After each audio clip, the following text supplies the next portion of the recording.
Well, hey there, my name is Anthony DeRossi. I'm one of the pastors here at Keystone Bible Church. We're a multi-congregational church in the Tampa Bay area. And for the next few minutes, I just want to offer you a thought of encouragement for your week that might help you in your walk with Jesus. I pray it does.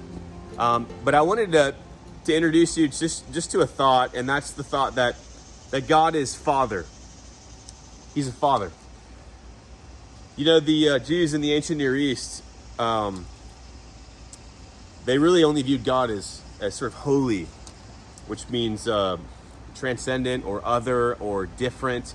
In some contexts, unapproachable. The Jews, when they wrote the Old Testament scrolls, God's name, Yahweh, Yod-He, Vav-He in Hebrew, whenever they saw that in the text, they wouldn't even read that name. They would just say Adonai, which means the Lord. This is how they would have viewed God, as holy, as other, as in some senses unapproachable. In my own quiet time, I'm reading the book of Exodus. They wouldn't even approach the mountain because it was so terrifying. The lightning and the smoke and the thunder, and there goes Moses going right up into it. But this is how people viewed God. And so it's so fascinating to me that when Jesus teaches his disciples to pray, this is what he says in Matthew 6, verse 9. Therefore, you should pray like this: Our Father. I mean, that would have been a shocking statement for Jesus to make to his disciples. What do you mean? We could talk to him as Father? He's our Father? And the scripture's answer would be yes, he is, in a special way.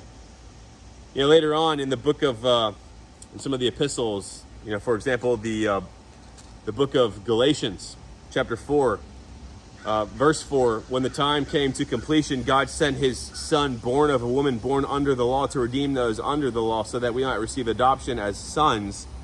And because you're sons, God sent the Spirit of his Son into our hearts, crying, Abba, Father. Abba is an Aramaic phrase which would be sort of rendered today as Papa. It's a term of endearment for one's father. I mean, there's so many other places we could go, friends, but Ephesians 4 is another one. Verse 4, there is one body and one Spirit. He goes on, one Lord, one faith, one baptism, one God and Father of all, who is above all and through all and in all. And so God is a Father. That's the thought. You got it? Did I prove that biblically for you? That God is a Father? Now, here's an interesting thought, too. This is from Michael Reeves' book called Delighting in the Trinity. He has this profound thought that says this: God was not always a creator. Have you ever thought about this? God was not always a creator, because at one point in eternity past, there was no creation. God was not always a judge, because there were no subjects at one point in eternity past for him to judge.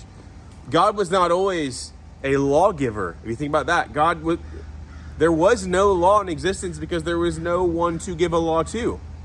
Surely it was rooted in his character and nature, but there was no law given to any subjects because there was no subjects, there were no subjects. God was always and has always been a Father. You think about what's fundamental and essential to God's character and nature. I think you could add love, because love always existed within the three members of the Trinity, but God was always a Father. What a profound thought. And now you think with me about what fathers do, friends. Father's a good father, and if you had a bad father or no father and you're saying this frustrates you, listen, I'm sorry for your experience, but if you're getting frustrated about God being a father because of your past experiences, that only proves that you actually know what a good father is, or else you wouldn't be frustrated with your experience with a bad father. So we all know what a good father is. Good fathers tend to their children. They see their needs. They know what they experience and what kinds of pains and struggles they go through. Good fathers provide.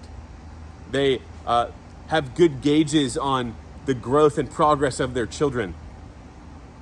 And so this is the thought for you guys today, to encourage us in our walk with Jesus. God is your Father. He knows what you need. He knows where you've been. He sees your progress and your growth. He knows when you need a tender word of encouragement or love. He has the numbers on your head counted. He cares for the sparrows and the lilies of the field. How much more will he care for you, his son or his daughter, who he's placed the spirit of his son in so that we can cry out, Abba, Father. God is our Father. Let that encourage us today. Let that truth seep in our hearts. Let the word of Christ dwell in us richly that we might worship him the rest of this week.